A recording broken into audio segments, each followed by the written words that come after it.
Guys, what's up? I hope you are doing well. I am Nisar. Welcome to my channel CNQ Study. ఈరోజు paper discuss చేస్తున్నాము. ఇందులో ముఖ్యంగా editorials గురించి ఉంటుంది discussion. రండి మన ఫస్ట్ లెక్చర్లో ఏమేమి ఉంటుంది చూడండి. First quote of the day ఉంటుంది, one liner news, current affairs, capital and currency, దీంతో పాటు మ్యాప్ ప్రాక్టీస్, యూరోప్ గురించి డిస్కస్ చేస్తున్నాము. మార్నింగ్ ఆస్ట్రియా క్యాపిటల్ వియన్నా, దీని కరెన్సీ యూరో. మార్నింగ్గా ఎక్సలెంట్గా వేగా డిస్కస్ చేసినాం ఇవన్నీ. సో పార్ట్ 1లో మీరు వెళ్ళి కంపల్సరీగా ఇవి లెక్చర్ చూడండి. నెక్స్ట్ ఇందులో ముఖ్యంగా vocabulary session, editorials, discussion, explanation, దీంతో పాటు స్టాటిక్ జీకే, ఫ్యాక్చువల్ ఇన్ఫర్మేషన్తో పాటు డిస్కస్ చేద్దాం ఎక్సలెంట్ వేలో. ఇది పార్ట్ 2లో డిస్కస్ చేస్తున్నాము. రండి ఫస్ట్ ఇందు వొకాబులరీ సెషన్ చూడండి. First word culmination. కల్మినేషన్ అంటే క్లైమాక్స్, ఉన్నత స్థాయి. Next synonyms peak, pinnacle, highest point. దీనికి ఆపోజిట్ బాటమ్ పాయింట్, నదిర్ అని కూడా చెప్పొచ్చు. నెక్స్ట్ పియర్ అంటే సూక్ష్మంగా పరిశీలించడం, fellow. Synonyms coworker, compeer. Next opposite words commoner, junior. Next codify గురించి మాట్లాడితే క్రోడీకరించు, ఆర్గనైజేషన్, ఆర్గనైజ్ చేయడం, ఒక అరేంజ్మెంట్ చేయడం. Synonyms same words, systematize, arrange, ఇవన్నీ same meaning for codify. Opposite word గురించి మాట్లాడితే ఎక్స్పంజ్, అబ్రోగేట్. అకామిడేటివ్ అంటే సర్దుబాటు చేయడం, కరప్షన్ చేయడం. Adaptive. Opposite word maladaptive. Next aid అంటే సహాయకుడు అంటే assistant, helper, adviser. Antonym word boss. Next detain అంటే కొంతకాలం వరకు ఉంచడం, సో హోల్డ్ చేయడం. సీజ్, కన్ఫైన్, ఇవన్నీ same meaning for detain. Next opposite word release చేయడం. రండి ఒకసారి అన్ని రివైజ్ చేద్దాం. ఫస్ట్ వర్డ్ కల్మినేషన్ అంటే హైయెస్ట్ పాయింట్ని కల్మినేషన్ అంటాం. నెక్స్ట్ పీర్ అంటే కోవర్కర్. నెక్స్ట్ కోడిఫై అంటే ఆర్గనైజ్ చేయడం, అరేంజ్మెంట్ చేయడం. నెక్స్ట్ అకామిడేటివ్ అంటే కరప్టివ్, అడాప్టివ్. ఎయిడ్ అంటే సహాయకుడు, హెల్పర్. నెక్స్ట్ డీటైన్ అంటే హోల్డ్లోకి పెట్టడం, సో సీజ్ చేయడం. నెక్స్ట్ ఎడిటోరియల్స్ డిస్కషన్ చూడండి. ఫస్ట్ ఆఫ్ ఆల్ ఈ ఆర్టికల్లో ముఖ్యంగా యుఎన్ఎస్సి, యునైటెడ్ నేషన్స్ సెక్యూరిటీ కౌన్సిల్లో ఎలక్షన్స్ జరిగినాయి కదా, సో అందులో రిజల్ట్స్ వచ్చినాయి. మన ఇండియా రిజల్ట్స్ థమ్స్అప్ విక్టరీతో విన్ అయింది. సో చూద్దామా, దీన్ని ఎక్సలెంట్ వేలో డిస్కస్ చేద్దాం. నెక్స్ట్ ఈ ఆర్టికల్ ముఖ్యంగా ఫ్యూల్ ప్రైజెస్ అనేటివి పెరుగుతూనే ఉన్నాయి, పెట్రోల్, డీజిల్ గురించి మాట్లాడుతున్నారు ఇక్కడ. సో ఇది కూడా డిస్కస్ చేద్దాం. నెక్స్ట్ ఈ ఆర్టికల్లో గాల్వాన్ వ్యాలీ దగ్గర జరిగిన 20 సోల్జర్స్ చనిపోయినారు కదా అక్కడ, సో దాని గురించి ఎక్స్ప్లెనేషన్ ఉంది. సో దీన్ని కూడా డిస్కస్ చేస్తాం. సో ఇందులో కోవిడ్-19 మెడిటేషన్ గురించి మాట్లాడుతుంది. సో ఇది చాలాసార్లు డిస్కస్ చేసినాము కోవిడ్-19 గురించి, సో ఇది డిస్కస్ చేయము. నెక్స్ట్ ఇక్కడ ఇండియా ఎక్కువగా చైనా మీద డిపెండ్ అయి ఉంటుంది. సో ఇది ఒక మంచి ఆపర్చునిటీ ఇండియాకి, సెల్ఫ్ రిలయంట్గా ఉండడం, అంటే మ్యానుఫ్యాక్చర్ అనేది సెల్ఫ్ ఇండియాలోనే కంపల్సరీగా చేయడం. దీని మీద మేడ్ ఇన్ ఇండియా అనేసి ఈ యొక్క ప్రపోజల్ని కూడా తీసుకొని వచ్చినారు మన నరేంద్ర మోడీజీ గారు. సో దీన్ని ఎక్సలెంట్ వేలో డిస్కస్ చేద్దాం, ఇది very important. Next cartoon point చూద్దాం. ఇది జర్నలిస్ట్ తమ ఎక్స్పీరియన్స్ అనేది షేర్ చేసుకుంటుంది. సో ఇది డిస్కస్ చేయము, exam point of view important కాదు. నెక్స్ట్ ఈ ఆర్టికల్లో అమెరికా ప్రెసిడెంట్ డొనాల్డ్ ట్రంప్ గారు అమెరికా ఫస్ట్ అనే పాలసీతో ఎలక్షన్స్ని విన్ అయినారు. సో అక్కడ ఆయన వస్తేనే రీసెంట్గా ప్యారిస్ క్లైమేట్ చేంజ్ నుంచి బయటికి వచ్చేసినారు. Next nuclear deal, Iran nuclear deal నుంచి బయటికి వచ్చేసినారు. సో ఈ విధంగా ఆయన ఒక్కొక్క డీల్ని ఒబామా ఏదైతే చేసినారో దాని నుంచి బ్యాక్ సైడ్ వచ్చేస్తున్నారు డొనాల్డ్ ట్రంప్. మరి నెక్స్ట్ ఎలక్షన్స్ నవంబర్లో ఉంటాయి, నవంబర్ 2020లో నెక్స్ట్ ఎలక్షన్స్ ఉంటాయి. సో ఇందులో విన్ అవుతారా లేదా, ఇది ఇంటర్నల్ పాలిటిక్స్ గురించి మాట్లాడుతున్నారు. సో మన ఎగ్జామ్ పాయింట్ ఆఫ్ వ్యూ ఇదే ఇంపార్టెంట్. నెక్స్ట్ ఇంకా ఒక్కొక్క ఆర్టికల్ని చూద్దాం.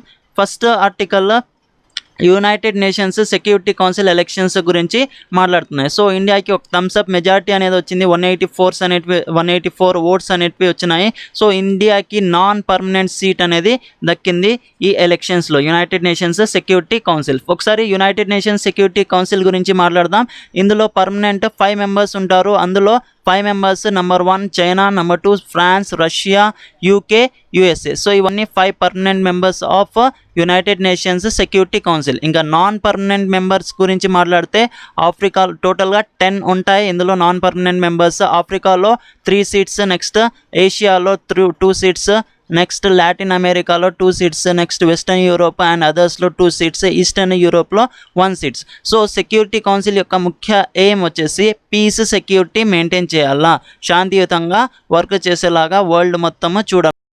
సో ఇక్కడ యునైటెడ్ నేషన్స్ ఎక్కువ పవర్ అనేది ఇస్తుంది దీనికి, సెక్యూరిటీ కౌన్సిల్కి. ముఖ్యంగా డిసిజన్స్ అనేటివి తీసుకుంటాయి, దానికి అమల్లోకి కూడా తీసుకుని వస్తుంది ఈ యునైటెడ్ నేషన్స్ సెక్యూరిటీ కౌన్సిల్. ఇక్కడ చూడండి 5 పర్మనెంట్ మెంబర్స్ ఇక్కడ చూడొచ్చు. China, France, USA, USSR, Russia. Next ఇక్కడ చూడండి China, France, Russia, UK, USA. So టోటల్గా 5 పర్మనెంట్ మెంబర్స్ ఉన్నాయి. ఇక్కడ చూడండి నెక్స్ట్ ఒకసారి మ్యాప్లో చూద్దాం. ఇది ఆఫ్రికా కాంటినెంట్, సో ఇందులో కూడా సీట్స్ ఉంటాయి. యూరోప్ కాంటినెంట్స్, ఇందులో కూడా సీట్స్. నెక్స్ట్ నార్త్ అమెరికా, ఇది సౌత్ అమెరికా. నెక్స్ట్ ఇక్కడ ఇది మొత్తం ఏషియా కాంటినెంట్, ఇక్కడ రష్యా చూడొచ్చు. ఇక్కడ చూడండి లాటిన్ అమెరికా అంటే ఈ రీజన్ని మొత్తము లాటిన్ అమెరికా అంటాం. లాటిన్ అమెరికా అని ఎందుకు అంటామంటే బికాజ్ ఆఫ్ లాంగ్వేజెస్ మీద బేస్ అయ్యి ఈ రీజియన్ని క్లాసిఫై చేసినారు, అందుకని లాటిన్ అమెరికా అంటారు. ముఖ్యంగా ఫ్రెంచ్, స్పానిష్, పోర్చుగీస్ ఈ భాష మాట్లాడే లాంగ్వేజ్ కంట్రీస్ మొత్తం లాటిన్ అమెరికా కింద వస్తాయి. సో ఇక్కడ ఇది గుర్తుపెట్టుకోండి, సౌత్ అమెరికా అంటే ఈ పోర్షన్ మాత్రమే వస్తుంది, లాటిన్ అమెరికా అంటే ఇది మొత్తం వస్తుంది. సో ఇక్కడ మన బ్యూటిఫుల్ ఇండియా ఏషియా కాంటినెంట్లో ఉంది. సో నెక్స్ట్ ఇంకా ఆర్టికల్ గురించి మాట్లాడితే యునైటెడ్ నేషన్స్ సెక్యూరిటీ కౌన్సిల్లో ఇండియాకి ఎలక్షన్స్ అనేటివి, ఇండియాకి ఒక నాన్ పర్మనెంట్ సీట్ అనేది దక్కింది. ముఖ్యంగా 184 ఓట్స్ ఇండియా ఫేవర్లోనే వచ్చినాయి out of 193 votes. Just 9 votes తక్కువగా వచ్చినాయి. సో ఇదొక మంచి అవకాశము మన ఇండియాకి, అన్ఎక్స్పెక్టెడ్ కాదు ఇదేమి. ఇంతకుముందు కూడా ఇండియాకి సీట్ అనేది దక్కింది, ఏషియా పెసిఫిక్ సీట్ ఇది. సో ఏషియా పెసిఫిక్ సీట్ అంటే ఇక్కడ చూడండి, ఇక్కడ ఏషియాలో ఇండియాకి సీట్ అనేది దక్కింది. సో ఇది ఒక మంచి అవకాశము ఇండియాకి. నాన్ పర్మనెంట్ మెంబర్స్గా సెలెక్ట్ అయింది ఇండియా. సో దీంతో పాటు మెక్సికో, నార్వే, ఐర్లాండ్ ఇవి కూడా ఎలెక్టెడ్ అయినాయి నాన్ పర్మనెంట్ మెంబర్స్గా. ఇక్కడ చూడండి మెక్సికో, ఐర్లాండ్, నార్వే కూడా ఇక్కడే ఉంటుంది. సో టోటల్గా ఈ 3 కంట్రీస్ నాన్ పర్మనెంట్ మెంబర్స్గా ఎలెక్ట్ అయినాయి. ఇందులో మన ఇండియా కూడా నాన్ పర్మనెంట్ మెంబర్స్. ఇక్కడ చూడండి కెన్యా, డిజిబూటీ కూడా ఇక్కడ ఉంటుంది. సో ఈ రెండిటికి సీట్స్ అనేది ఇందులో విన్ అనేది కాలేదు. సో దీన్ని కూడా డిస్కస్ చేద్దాం ఇప్పుడు. చూడండి ఇక్కడ చూడండి Mexico won the Latin America seats. So Latin America అంటే ఈ పోర్షన్ని మొత్తం లాటిన్ అమెరికా అంటాం. సో ఇక్కడ మెక్సికోకి సీట్ అనేది దక్కింది. సో ఇందులో నార్వే, ఐర్లాండ్, వెస్టర్న్ యూరోప్లో సీట్ అనేది దక్కించుకుంది. సో నార్వే, ఐర్లాండ్ ఇక్కడ చూడండి నార్వే, ఐర్లాండ్. సో వీళ్ళకి యూరోప్లో సీట్ అనేది దక్కింది. మన ఇండియాకి సౌత్ ఏషియా పెసిఫిక్లో మన ఇండియాకి సీట్ అనేది నాన్ పర్మనెంట్ మెంబర్షిప్ సీట్ అనేది దక్కింది.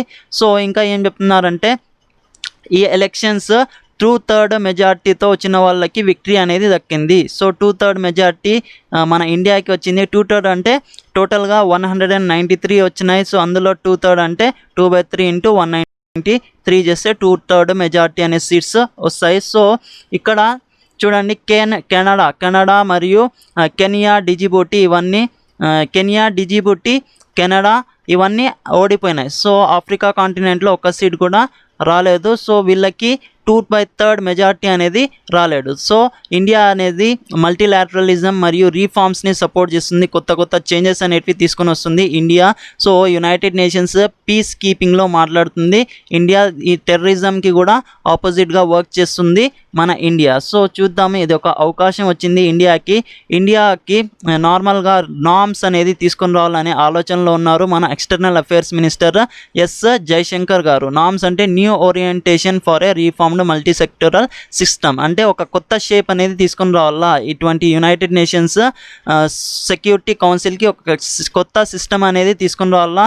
So good aim of India వచ్చేసి ఒక డిప్లొమాటిక్ వేగా గ్లోబల్గా వర్క్ చేయాలా, నెక్స్ట్ అలయన్సెస్ని ఫామ్ చేయాలా, ఒక గ్రూప్గా వర్క్ చేయాలా, నెక్స్ట్ ఒక 5 మెంబర్స్ యొక్క ఇంట్రెస్ట్తో వర్క్ చేయాలా. సో ఏమైనా ఇష్యూస్ ఉంటే రేస్ చేయాలా.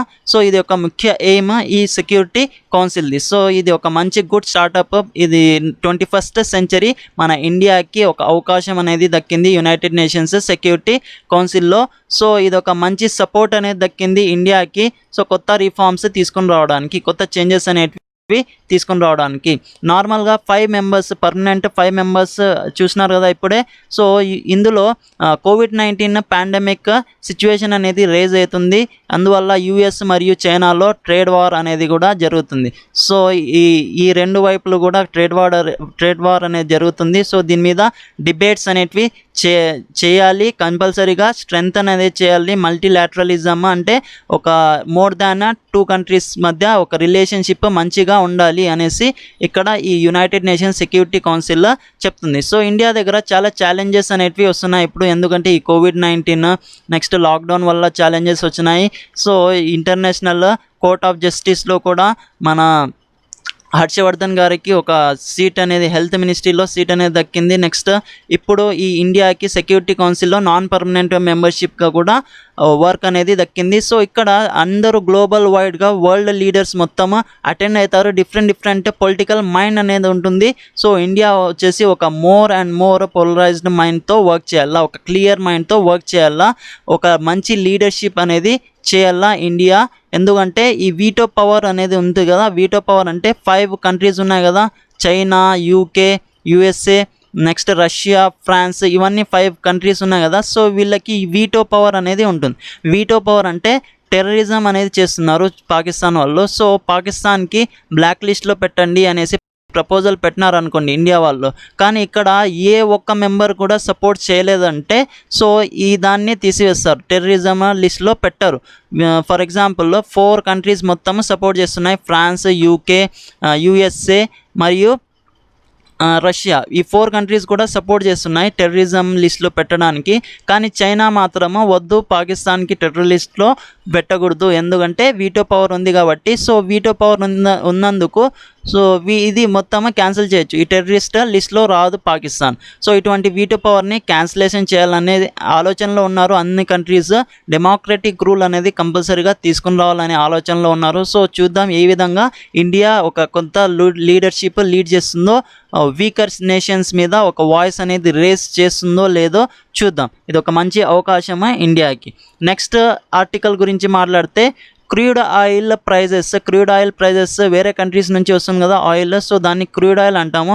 సో ఆ క్రూడ్ ఆయిల్ నుంచి పెట్రోల్, డీజిల్ అనేది బయటికి తీస్తాం. సో క్రూడ్ ఆయిల్ ప్రైజెస్ తగ్గినాయి, కానీ వీళ్ళు మన సెంట్రల్ గవర్నమెంట్ మరియు state government petrol, diesel prices అనేటివి పెరిగిస్తున్నారు. సో దీనికి రీజన్ ఏమిటి అనేసి ఇక్కడ ఆర్టికల్లో ఎక్స్ప్లెయిన్ చేస్తున్నారు. First of all crude oil మన వేరే కంట్రీస్ నుంచి, ఫారిన్ కంట్రీస్ నుంచి తెప్పించుకుంటాము. ఫస్ట్ కంట్రీ ఇరాక్ నుంచి ఎక్కువగా ఆయిల్ ఇంపోర్ట్ చేసుకుంటాము మన ఇండియాకి. So first place Iraq, next place Saudi Arabia, third place Iran, fourth Venezuela, Nigeria, UAE. So ఇవన్నీ ఆయిల్ని ఇంపోర్ట్ చేస్తుంది మన ఇండియాకి. ఫస్ట్ ప్లేస్ గుర్తుపెట్టుకోండి, ఇరాక్ నుంచి ఎక్కువ ఆయిల్ని ఇంపోర్ట్ చేసుకుంటాం. నెక్స్ట్ క్రూడ్ ఆయిల్ నుంచి ఏమేమి తయారు చేస్తాం చూడండి, diesel, distillates, jet fuel, other products, heavy fuel oil, residuals, next LPG gas, gasoline, ఇవన్నీ క్రూడ్ ఆయిల్ నుంచి తయారు చేస్తాం. నెక్స్ట్ ఇంకా ఆర్టికల్లోకి చూస్తే పెట్రోల్ అండ్ డీజిల్ ప్రైజెస్ అనేటివి పెరిగిపోతున్నాయి. సో ఇక్కడ చూడండి 6.5 రూపీస్, నెక్స్ట్ 7.04 రూపీస్ వరకు పెరిగిపోయినాయి 12 డేస్ నుంచి చూస్తే. సో ఈ విధంగా ఆయిల్ ప్రైజెస్ అనేటివి పెరుగుతున్నాయి. పెట్రోల్ మీద నియర్లీ ఢిల్లీలో 9% పెట్రోల్ మీద పెంచింది next Indian oil corporation. Next ఇంకా డీజిల్ మీద చూస్తే మోర్ దాన్ 10% అనేది ప్రైజెస్ అనేటివి పెరిగిచ్చేసినారు. క్రూడ్ ఆయిల్ ప్రైస్ చూస్తే యాక్చువల్గా 3% అనేది డిక్రీజ్ అయింది. సో ఇది డిక్రీజ్ అయింది, కానీ పెట్రోల్ ప్లస్ డీజిల్ ఇవి రెండు కూడా పెరిగిస్తున్నారు అమౌంట్. సో దీనికి రీజన్ చూడండి, ఇక్కడ ముఖ్యంగా ఇక్కడ ప్రైజెస్ అనేటివి తక్కువగానే ఉన్నాయి, కానీ పెట్రోల్ మీద జూన్ 16కి ఢిల్లీ గవర్నమెంట్ చూస్తే ఇక్కడ బేస్ నార్మల్గా చూస్తే తెప్పించుకునేది 22 రూపీస్కి తెప్పించుకుంటాము మన ఇండియాకి. నెక్స్ట్ 18 యాక్చువల్గా ఇంతకుముందు 18 రూపీస్ రూపీస్ ఉండే, సో ఇది 23% పెరిగించి ఇప్పుడు 22 రూపీస్ అయ్యింది. సో దీనికి ఇంకా ఇప్పుడు ఉండే రేట్ 76 రూపీస్. సో దీని మీద ఎంత ట్యాక్స్ పెడుతున్నారో చూడొచ్చు మీరు. ఎక్సైజ్ డ్యూటీ మరియు వ్యాట్ ఏందేందో పెట్టేసి ట్యాక్సెస్. సో దీనికి 22 రూపీస్కి 76 రూపీస్గా చేసింది సెంట్రల్ గవర్నమెంట్ మరియు స్టేట్ గవర్నమెంట్ ఇద్దరు కలిపి. సో సెంట్రల్ గవర్నమెంట్ మరియు స్టేట్ గవర్నమెంట్కి ఇంకా ఆహారం ఏం లేదు కాబట్టి లాక్డౌన్ పీరియడ్లో మొత్తము రెవెన్యూ మొత్తము వెళ్ళిపోయింది కాబట్టి సో దీని మీద ఎక్కువ వ్యాట్స్ ట్యాక్సెస్ అనేటివి పెంచేసి సో దీని మీద అమౌంట్ అనేది కలెక్ట్ చేస్తున్నారు మన ఇండియన్ పీపుల్ నుంచి. సో దీని నుంచి ఎక్సైజ్ డ్యూటీ అనేది వేస్తుంది. ఫర్ ఎగ్జాంపుల్ ఇక్కడ చూడండి, పెట్రోల్ మీద 22 రూపీస్ ఉంది. సో దీని మీద ఎక్సైజ్ డ్యూటీ వేస్తున్నారు. నెక్స్ట్ వ్యాట్ కూడా స్టేట్ గవర్నమెంట్ వేస్తుంది. ఇది సెంట్రల్ గవర్నమెంట్, ఇది స్టేట్ గవర్నమెంట్. సో ఇద్దరు ఇది కలిపేసి మొత్తం దీన్ని 76.73 రూపీస్కి తీసుకుని వస్తుంది petrol price as on June 16th. So ఇది 2/3 అమౌంట్ పెరిగింది వెన్ కంపేర్ టు 22 రూపీస్ ఎక్కడ, 76 రూపీస్ ఎక్కడ. సో ఓవరాల్గా 2/3 అమౌంట్ అనేది పెంచేస్తున్నారు. సో ఇది మొత్తము దీని యొక్క బర్డెన్ మొత్తం పీపుల్ మీదకే వేసేస్తున్నారు. సో ఫ్యూల్ మార్కెట్ అనేది ఎక్కువగా ఉంది డిమాండ్ ఇప్పుడు, ఎందుకంటే అందువల్ల దీని మీద ట్యాక్సెస్ అనేటివి పెరిగిచ్చేసినారు. సో రీటైల్ ప్రైజెస్ కూడా పెరిగిచ్చేసినారు. సో ఇది మొత్తానికి చూస్తే పాండమిక్ అనే సిచ్యువేషన్ రేజ్ అయింది. కరోనా వైరస్ ఎక్కువగా పెరిగిపోయింది. అందువల్ల ఇక్కడ సిచ్యువేషన్ లాక్డౌన్ పడింది కదా. సో ఆ లాక్డౌన్ అనేది మార్చ్ 24th నుంచి ఏప్రిల్ 14th వరకు ఫస్ట్ లాక్డౌన్ జరిగింది. సెకండ్ లాక్డౌన్ గురించి మాట్లాడితే ఏప్రిల్ 15th నుంచి మే 3 వరకు జరిగింది. థర్డ్ లాక్డౌన్ గురించి మాట్లాడితే 2 weeks ఎక్స్టెండ్ జరిగింది. నెక్స్ట్ ఫోర్త్ లాక్డౌన్ ఇంకా 2 weeks ఎక్స్టెన్షన్ అనేది జరిగింది. ఇప్పుడు ఉండేది మేము అన్లాక్ 1.0లో ఉన్నాము. ఇది జూన్ 1 నుంచి జూన్ 30 వరకు జరుగుతుంది. నెక్స్ట్ అన్లాక్ 2.0 కూడా స్టార్ట్ అవుతుంది జూలై మంత్లో. సో చూద్దాం నెక్స్ట్ దీని మీద. ఇక్కడ ఫ్యూల్ ప్రైజెస్ మీద ఒక బేర్ ఫ్రూట్ అనేది ఇస్తుంది మన సెంట్రల్ గవర్నమెంట్కి. ఎందుకంటే అందరూ మొత్తము పబ్లిక్ ట్రాన్స్పోర్టేషన్ కావచ్చు, మళ్ళీ ఇంటి పర్పస్ కోసము ఫ్యూల్స్ని వాడుతున్నాము క్యాస్టర్ ఆయిల్గా, అదేవిధంగా సో అర్బన్ ఏరియాస్లో ఎక్కువగా పబ్లిక్ ట్రాన్స్పోర్ట్ అనేది చేస్తున్నారు. సో దీని మీద రిస్ట్రిక్షన్ ఉండడం వల్ల ఒకేసారిగా అందరూ రోడ్లపైకి వచ్చేస్తున్నారు ట్రాఫిక్స్ మీదకి. సో దీనివల్ల పెట్రోల్ డీజిల్ రేట్స్ అనేవి పెంచేసి సో దాని మీద అమౌంట్ అనేది కలెక్ట్ చేస్తున్నారు మన central government. So personal vehicles కూడా మన పీపుల్స్వి ఎక్కువ అయిపోతున్నాయి, ఎందుకంటే లాక్డౌన్ తర్వాత ఇంకా బయటికి వచ్చినారు కాబట్టి సో అందరూ ఒకేసారిగా వచ్చేస్తున్నారు రోడ్లపైకి. బిజినెస్ దీనివల్ల పెంచడం వల్ల ఈ ఫ్యూల్ ప్రైజెస్ బిజినెస్ కూడా ఒక హిట్ అనేది తగులుతుంది. దీని కూడా ఒక బర్డెన్ అనేది పెరుగుతుంది బిజినెస్లో కూడా. సో మన ఎకనామిక్ యాక్టివిటీని ఇంక్రీజ్ చేయడానికి సెంట్రల్ గవర్నమెంట్, స్టేట్ గవర్నమెంట్ ఇటువంటి స్టెప్స్ని తీసుకుంటుంది. సో నార్మల్గా చూస్తే డీజిల్ ఒక ప్రైమరీ ఫ్యూల్ ట్రాన్స్పోర్ట్ చేయడానికి, నార్మల్గా వెహికల్ ట్రావెల్ చేయాలన్నా ఏ పని చేయాలన్నా కంపల్సరీగా డీజిల్ అనేది వాడుతున్నారు ఎక్కువ వెహికల్స్లో. సో ఇది ముఖ్యంగా రోడ్ ట్రాన్స్పోర్ట్లో ఎక్కువగా వాడుతున్నారు. ఇంకా ఈ ఇంటికి సంబంధించిన గ్యాడ్జెట్స్లో కూడా వాడుతున్నారు petrol, diesel. So both transport ఇండస్ట్రీస్కి ఎకనామిక్ రివైవల్ కావాలంటే ఈ డీజిల్, పెట్రోల్ కంపల్సరీగా అవసరము. సో దీని మీద ఒక స్పీడ్ బ్రేకర్స్ తీసేసింది మన సెంట్రల్ గవర్నమెంట్ మరియు స్టేట్ గవర్నమెంట్. ఇటువంటి స్పీడ్ బ్రేకర్స్ని మళ్ళీ వేసి ఒక నార్మల్ సిచ్యువేషన్కి తీసుకుని రావాలా అనేసి మన రైటర్ గారు ఇక్కడ ఎక్స్ప్లెయిన్ చేస్తున్నారు. ఇటువంటి బర్డన్ అనేది పీపుల్ మీదకి వేస్తే ఇది మంచిది కాదు అనేసి, ఈ నార్మల్ సిచ్యువేషన్కి తీసుకుని రండి అనేసి రైటర్ ఇక్కడ ఎక్స్ప్లెయిన్ చేస్తున్నారు. ఒకసారి ఒపేక్ కంట్రీస్ గురించి మాట్లాడదాం. ఒపేక్ అంటే organisation of petroleum exporting countries. అంటే పెట్రోలియం ఎక్కడైతే ఏ కంట్రీస్లో ఎక్కడైతే ఎక్కువ ఉంటుందో సో అటువంటి కంట్రీస్ ఒక ఆర్గనైజేషన్ని ఫామ్ చేసింది, దాన్నే ఒపేక్ అంటాం. సో దీనికి హెడ్ క్వార్టర్ ఆస్ట్రియా వియన్నా, కానీ ఇందులో ఆస్ట్రియా కంట్రీ మెంబర్షిప్ లేదు. ఇది ఒక ఇంపార్టెంట్ గుర్తుపెట్టుకోండి. హెడ్ క్వార్టర్ ఆస్ట్రియా వియన్నాలో ఉంది. ఇందులో 13 స్టేట్స్ ఉంటాయి. మొహమ్మద్ బార్కిండో దీనికి secretary general. Iraq establishment Iraq బగ్దాద్లో జరిగింది. ఇక్కడ సెప్టెంబర్ 1960లో ప్రపోజల్ పెట్టినారు, జనవరి 1961లోకి ఎఫెక్టివ్ వేగా యూటిలైజ్ చేసుకుంటున్నారు. ఒపెక్ గురించి తెలుసుకోండి. నెక్స్ట్ ఇక్కడ చూడండి కంట్రీస్ ఏవేవి చూడండి, Iraq, Libya, Algeria, Venezuela, Ecuador, Nigeria, Gabon, Angola, Iran, Kuwait, Qatar, United Arab Emirates, Saudi Arabia. ఇందులో ఈక్వెడార్ మరియు ఖతర్ బయటికి వచ్చేసినాయి. సో టోటల్గా 13 కంట్రీస్ ఉన్నాయి ఇప్పుడు. నెక్స్ట్ అప్డేట్ గురించి మాట్లాడితే ఇక్కడ చూడండి petroleum oil reserves storage. So crude oil prices తగ్గడం వల్ల ఆయిల్ని ఎక్కువగా స్టోర్ చేసుకున్నారు. ముఖ్యంగా మన విశాఖపట్నంలో, ఆంధ్రప్రదేశ్లో 1.33 MMT ఆయిల్ స్టోర్ చేసుకున్నారు క్రూడ్ ఆయిల్. నెక్స్ట్ బెంగళూరు, కర్ణాటకలో storage capacity 1.5, 2.5 storage, highest storage ఇదే పడూరు కర్ణాటకలో ఉంది. పడూరు ఇక్కడ చూడొచ్చు, మంగళూరు, ఈ రెండు కూడా కర్ణాటకలోనే పడతాయి. నెక్స్ట్ ఆంధ్రప్రదేశ్లో విశాఖపట్నంలో 1.33 MMT స్టోరేజ్ కెపాసిటీ అనేది క్రూడ్ ఆయిల్ ఇక్కడ ఉంది. నెక్స్ట్ చందికోలే ఒడిశాలో ఎక్కువ స్టోరేజ్ కెపాసిటీ ట్యాంక్స్ని ప్రిపేర్ చేస్తున్నారు, ఇక్కడ 4 MMT. నెక్స్ట్ 2.5 MMT పడూరు కర్ణాటకలో, ఇది కూడా కొత్తగా తయారు చేస్తున్నారు స్టోరేజ్ ట్యాంక్స్. నెక్స్ట్ అప్డేట్ గురించి మాట్లాడితే నెక్స్ట్ ఆర్టికల్ గాల్వాన్ వ్యాలీలో జరిగిన 20 సోల్జర్స్కి ఇన్సిడెంట్ గురించి మాట్లాడుతున్నారు. సో ఇందులో 20 సోల్జర్స్ అనేటివి చనిపోయినారు. నెక్స్ట్ 10 సోల్జర్స్కి రిలీజ్ చేసినారు చైనా గవర్నమెంట్.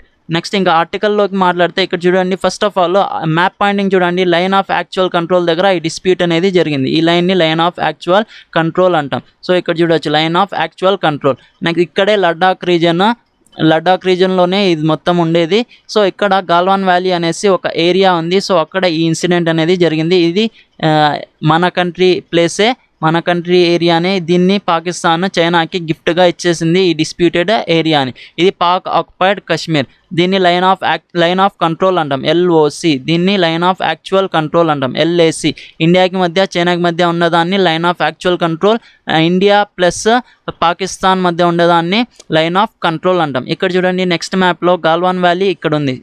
ఇక్కడే ఈ ఇన్సిడెంట్ అనేది జరిగింది. 20 సోల్జర్స్ ఇక్కడే చనిపోయినారు. ఇది మొత్తం దాన్ని అక్సై చిన్న ఏరియా కూడా అంటాం. సో ఇక్కడ ఆఫ్ఘనిస్తాన్ మన ఇండియా బార్డర్కి టచ్ అవుతుంది, పాకిస్తాన్ కూడా టచ్ అవుతుంది. ఇది జమ్మూ అండ్ కాశ్మీర్, ఇది లడాక్ రీజన్. ఇంకా ఆర్టికల్ గురించి మాట్లాడితే జూన్ 15th నైట్కి మొత్తం 20 సోల్జర్స్ అనేటివి చనిపోయినారు. అందులో కమాండర్ పర్సనల్ ఆఫ్ బీహార్ ఆయన కూడా చనిపోయినారు. నెక్స్ట్ కొలోనల్ సంతోష్ బాబు ఈయన కూడా చనిపోయినారు. గాల్వాన్ వ్యాలీ ఇన్సిడెంట్లో టోటల్గా 20 సోల్జర్స్ చనిపోయినారు. ఇది ఒక వాటర్ షెడ్ ఇన్సిడెంట్ జరిగింది. ఆఫ్టర్ 45 years తర్వాత చాలా లైఫ్స్ అనేటివి స్పాయిల్ అయిపోయినాయి on line of actual control దగ్గర.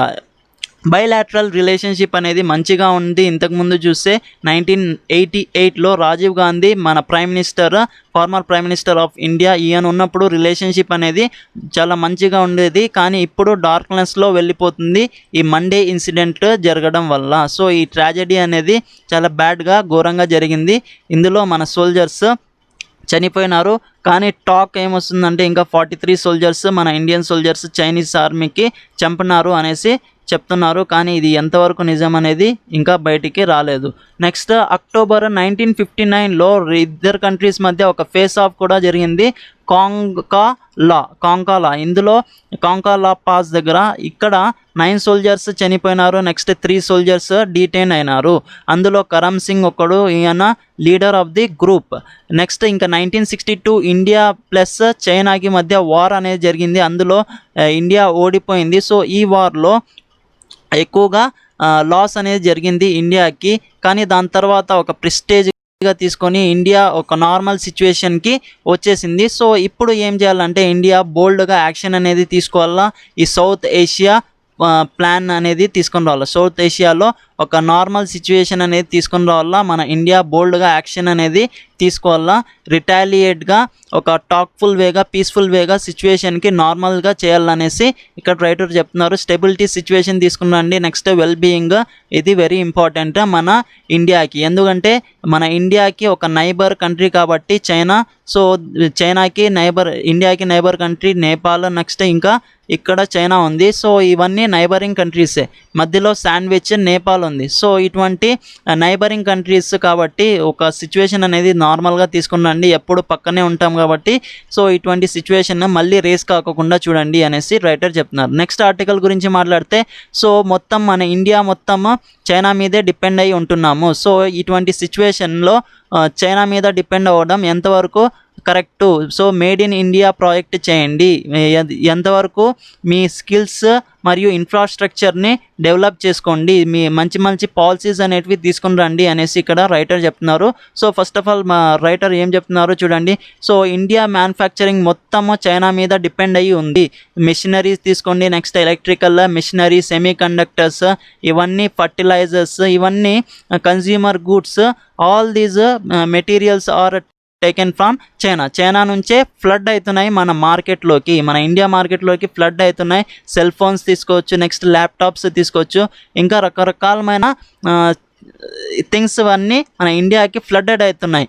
సో ఈ ట్రేడ్ అనేది ఎంతో కాలం నుంచి వస్తూనే ఉంది. సో మన ఇండియాలో ఇటువంటి పరిస్థితి రాకూడదు, ఎందుకంటే ఇప్పుడు ఫైట్స్ జరిగినాయి అనుకోండి, ఈ ట్రేడ్ అనేది జరగదు సరిగ్గా, ఒక రిలేషన్షిప్, ఒక ట్రేడ్ బిజినెస్ అనేది సరిగ్గా జరగదు మన ఇండియాలోకి. సో దీనివల్ల చాలా లాస్ అనేది జరుగుతుంది, మన ఇండియాలో ప్రోడక్ట్స్ అనేటివి సరిగ్గా లేవు కాబట్టి.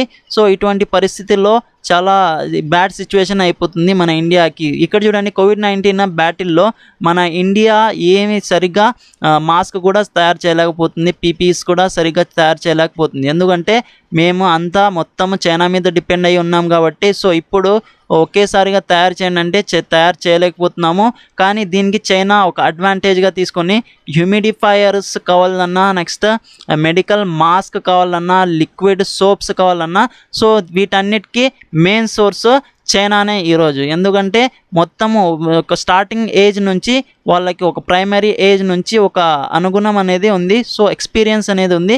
సో దానివల్ల వాళ్ళు వచ్చేసి ఈరోజు ఈ డిఫికల్ట్ సిచ్యువేషన్లో కూడా ఈ మెటీరియల్స్ అన్నీ ప్రొవైడ్ చేస్తున్నారు. మాస్క్ కావచ్చు, లిక్విడ్ సోప్ కావచ్చు, నెక్స్ట్ హ్యూమిడిఫైయర్స్ కావచ్చు, ఇంకా వెంటిలేటర్స్ కావచ్చు. సో ఈ విధంగా రకరకాలమైన ప్రోడక్ట్స్ని తయారు చేస్తున్నాయి చైనా. సో ఇండియా వచ్చేసి ఎక్కువగా డిపెండ్ కాకోకుండా చైనా మీద, సో బ్యాక్ అవే అనేది తీసుకోవాలా. So easy Vega made in India ప్రాజెక్ట్ని చేయాలా మన ఇండియా అనేసి ఇక్కడ రైటర్ ఎక్స్ప్లెయిన్ చేస్తున్నారు. సో చైనా మీద ఎక్కువగా డిపెండ్ కాకుండా ఉండాలని ఇక్కడ రైటర్ సజెషన్. సో ఈ లెక్చర్ మీకు నచ్చినట్లయితే సబ్స్క్రైబ్ చేయండి, బెల్ ఐకాన్ని ప్రెస్ చేయండి. నేను ఎప్పుడైతే వీడియోస్ అప్లోడ్ చేస్తానో సో మీకు నోటిఫికేషన్ అనేది దక్కుతుంది. నచ్చితే లైక్ చేయండి, నచ్చకపోతే డిస్లైక్ చేసి కమెంట్ బాక్స్లో ఎందుకు డిస్లైక్ చేసినారో మెన్షన్ చేయండి. సో నెక్స్ట్ లెక్చర్లో ఇంప్రూవ్మెంట్ చేసుకుంటాం. నెక్స్ట్ ఈ లెక్చర్కి పీడిఎఫ్ కావాలంటే join my Telegram channel CNQ study, description బాక్స్లో లింక్ అనేది ఉంటుంది. సో కంపల్సరీగా ఈ ఫీడ్బ్యాక్ అనేది ప్రొవైడ్ చేయండి. Thanks a lot for listening. జై హింద్.